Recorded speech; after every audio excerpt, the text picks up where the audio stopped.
Premier Doug Ford says Ontario is in urgent need of bail reform, which would make it harder for some people who are charged to be released. Ford made the comments while announcing funding for police officers to do more checkups on people out on bail. Sean Cowan tells us more.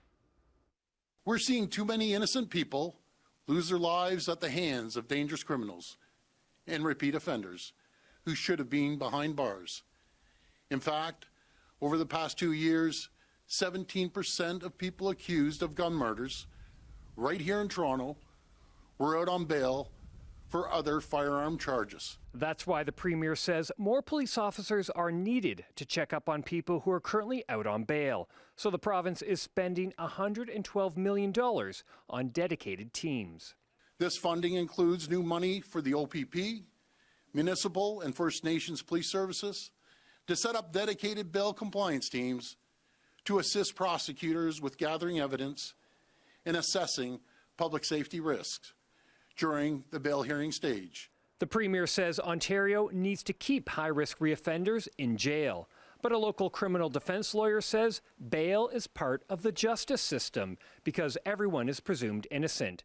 He also says bail reform will have more of an effect on marginalized communities.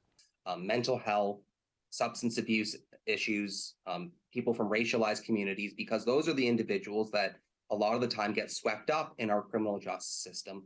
And again, are sometimes the ones that have larger criminal records because they have accusations against them, they get denied bail, and they plead guilty, whether or not they did it or not, just to be released.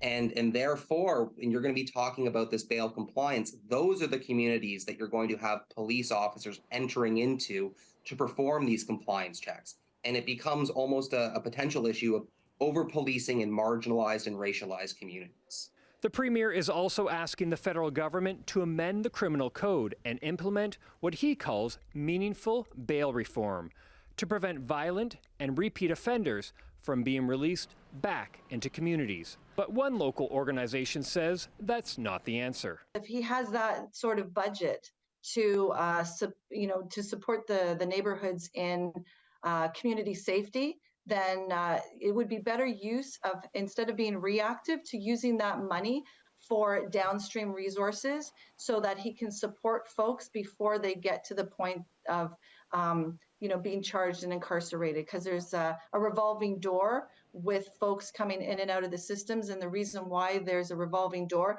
is because the supports are not being put in place. Sean Cowan, CHCH News.